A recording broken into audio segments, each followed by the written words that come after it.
এতিয়া আপুনি যিটো দুখৰ মাজেৰে পাৰ হৈ আছে, হয়তো সেই দুখৰ পৰা ওলাই অহাৰ উপায় বিচাৰি আপুনি বহু ঠাইত উত্তৰ বিচাৰিছে।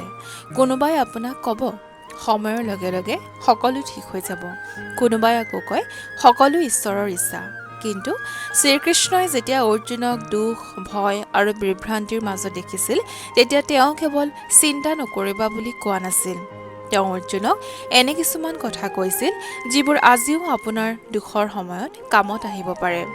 আৰু ইয়াৰে এটা শিক্ষা যদি আপুনি সঁচাকৈ বুজি লয়, হয়তো দুখটো যে তৎক্ষণাত নোহোৱা হৈ যাব এনে নহয়, কিন্তু দুখৰ সৈতে মোকাবিলা কৰাৰ আপোনাৰ শক্তি সলনি হৈ যাব। আজি জানো আহক, দুখৰ সময়ত শ্ৰীকৃষ্ণই আচলতে কি কৰিবলৈ কৈছে। যেতিয়া জীৱনত কিবা এটা আমাৰ ইচ্ছামতে নহয়, সম্পৰ্ক ভাগে, চাকৰি নোহোৱা হয়, ব্যৰ্থতা আহে, আপোন মানুহক হেৰুৱাওঁ বা বহু কষ্ট কৰিও বা চেষ্টা কৰিও ফল নাপাওঁ, তেতিয়া আমাৰ প্ৰথম প্ৰশ্ন হয়, মোৰ লগতে কিয়? আমি সমস্যাটোৰ সৈতে যিমান যুদ্ধ কৰোঁ, কেতিয়াবা নিজৰ মনটোৰ সৈতেও সিমানেই যুদ্ধ কৰোঁ। কিন্তু গীতাত শ্ৰীকৃষ্ণই অৰ্জুনক এটা অতি গুৰুত্বপূৰ্ণ কথা শিকাইছিল। দুখৰ মাজতো মনটোক নিজৰ নিয়ন্ত্ৰণত ৰাখিব লাগে। অৰ্থাৎ দুখ আহিব পাৰে, কিন্তু দুখে যাতে আপোনাৰ চিন্তা, সিদ্ধান্ত আৰু গোটেই জীৱনটো নিয়ন্ত্ৰণ নকৰে। প্ৰথমটো শিক্ষা, দুখৰ পৰা পলাই নাযাব। শ্ৰীকৃষ্ণৰ সন্মুখত অৰ্জুনো ভাঙি পৰিছিল। কুৰুক্ষেত্ৰৰ যুদ্ধক্ষেত্ৰত নিজৰ আত্মীয় স্বজনক দেখি তেওঁৰ হাত কঁপিছিল, মন দুৰ্বল হৈছিল। তেওঁ কৈছিল, মই এই যুদ্ধ নকৰোঁ। কিন্তু শ্ৰীকৃষ্ণই তেওঁৰ দুখক উপেক্ষা কৰা নাছিল। তেওঁ প্ৰথমে অৰ্জুনক বাস্তৱতাক বুজিবলৈ সহায় কৰিছিল। ইয়াৰ পৰা আমাৰ বাবে এটা শিক্ষা, দুখ পাইছোঁ বুলি নিজকে দুৰ্বল বুলি নাভাবিব। কান্দিব লাগিলে কান্দক, মন যদি বেয়া লাগিছে স্বীকাৰ কৰক, কিন্তু দুখৰ পৰা পলাই গৈ বহুল সিদ্ধান্ত নল'ব। দুখক স্বীকাৰ কৰক, কিন্তু দুখক আপোনাৰ পৰিচয় হ'বলৈ নিদিব। দ্বিতীয়টো শিক্ষা, যিটো সলাব নোৱাৰা সেইটো গ্ৰহণ কৰিবলৈ শিকা। জীৱনত কিছুমান কথা আমাৰ হাতত নাথাকে।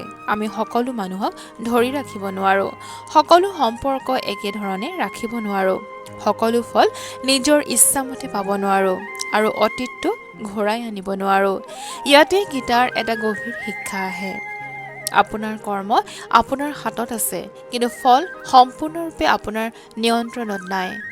সেয়েহে নিজকে প্ৰতিদিনে এই প্ৰশ্নটো সোধক, এই পৰিস্থিতিত মই কি কৰিব পাৰোঁ? কিয় মোৰ লগত এইটো হ'ল? এই বুলি একেটা প্ৰশ্নতে আবদ্ধ হৈ নাথাকিব। প্ৰশ্নটো সলনি কৰক, এতিয়া মই কি কৰিব পাৰোঁ? এই সৰু পৰিৱৰ্তনটোৱে আপোনাৰ চিন্তাধাৰা সলনি কৰিব পাৰে। তৃতীয়টো শিক্ষা, নিজৰ কৰ্তব্যটো কৰি যাওক। শ্ৰীকৃষ্ণৰ আটাইতকৈ জনপ্ৰিয় শিক্ষাবোৰৰ এটা হৈছে কৰ্মণ্যে ৱাধিকাৰস্তে মা ফলেষু কদাচন।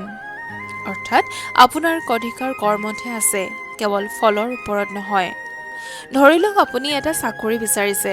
আপুনি আবেদন কৰিব পাৰে, পঢ়িব পাৰে, ইণ্টাৰভিউ দিব পাৰে, নিজকে ইমপ্ৰুভ কৰিব পাৰে।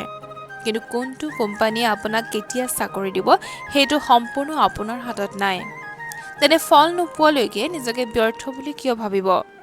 আপোনাৰ কাম হ'ল নিজৰ কৰ্তব্যটো সৎভাৱে কৰি যোৱা। ফলটো পাওঁতে দুদিন পলম হ'ব পাৰে, কিন্তু চেষ্টা বন্ধ কৰি দিলে ফল পোৱাৰ সম্ভাৱনাটো একেবাৰে নাইকিয়া হৈ যাব। চতুৰ্থটো শিক্ষা, দুখত নিজৰ মূল্য পাহৰি নাযাব।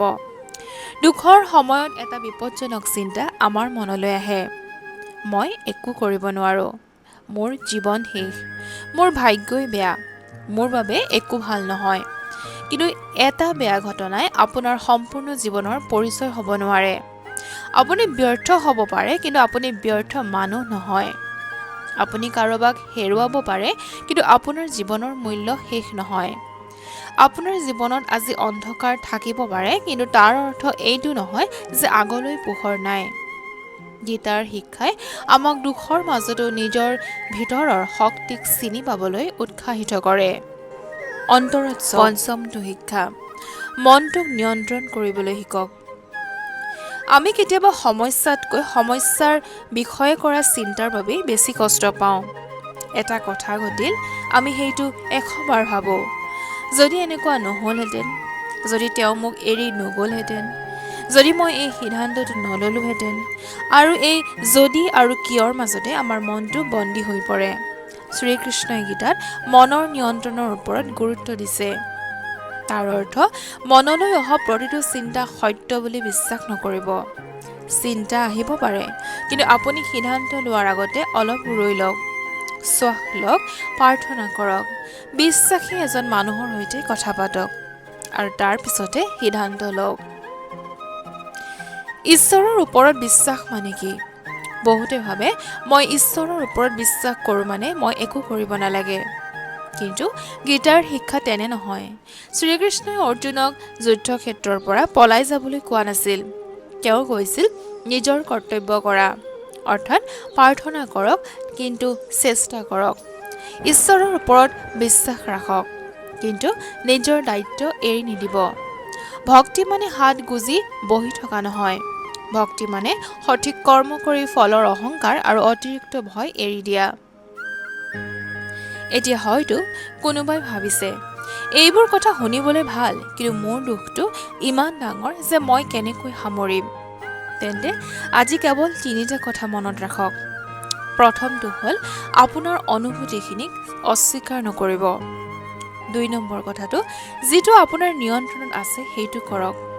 আৰু 3 নম্বৰ কথাটো, যিটো আপোনাৰ নিয়ন্ত্ৰণত নাই সেইটো ঈশ্বৰৰ ওপৰত এৰি দিবলৈ শিকক। আৰু যদি দুখটো ইমান গভীৰ হয় যে দৈনন্দিন জীৱন, টোপনি বা নিজৰ যত্ন লোৱাটো অসুবিধা হৈছে, তেন্তে বিশ্বাসী মানুহ, পৰিয়াল বা প্ৰয়োজন হ'লে পেছাদাৰী সহায় লোৱাটো দুৰ্বলতা নহয়। মনত ৰাখিব, সহায় বিচৰাটো আচলতে এক প্ৰকাৰৰ ডাঙৰ সাহস। তেন্তে শ্ৰীকৃষ্ণই দুখৰ সময়ত কি কৰিবলৈ কৈছে? ইয়াৰ উত্তৰকেইটা হৈছে: দুখৰ পৰা পলাই নাযাব। 2 নম্বৰতে মনটোক নিয়ন্ত্ৰণ কৰিবলৈ চেষ্টা কৰিব। 3 নম্বৰতে যিটো সলাব নোৱাৰি সেইটো গ্ৰহণ কৰিব। 4 নম্বৰতে যিটো কৰিব পাৰি সেইটো কৰ্মটো নিষ্ঠাৰে কৰিব। আৰু 5 নম্বৰ, ফলৰ বাবে অতিমাত্ৰা ভয় বা আসক্তি নাৰাখিব। কাৰণ জীৱনত দুখ নাহিব বুলি কোনো প্ৰতিশ্ৰুতি নাই। কিন্তু দুখ আহিলে আমি কেনেকৈ থিয় হৈ থাকিম সেই শক্তি আমি গীতাৰ শিক্ষাৰ পৰা ল'ব পাৰোঁ। হয়তো আজি আপোনাৰ জীৱনটো কঠিন। হয়তো আপুনি যিটো বিচাৰিছিল সেইটো পোৱা নাই। হয়তো কোনো আপোন মানুহ আপোনাৰ লগত আজি নাই। কিন্তু মনত ৰাখিব, এটা কঠিন অধ্যায় মানে গোটেই কিতাপখন বেয়া নহয়। আজি যদি আপুনি কেৱল এটা কাম কৰিব পাৰে, নিজকে কওক, মই এতিয়া যিমান পাৰোঁ সিমান কৰিম, বাকীখিনি ঈশ্বৰৰ ওপৰত এৰি দিম। হয়তো সমস্যাটো আজি শেষ নহ'ব, কিন্তু আপুনি সমস্যাটোৰ মাজতো ভাঙি নপৰি আগবাঢ়িবলৈ শিকিব। আৰু হয়তো সেইটোৱেই শ্ৰীকৃষ্ণই দুখৰ সময়ত আমাক দিব বিচাৰে।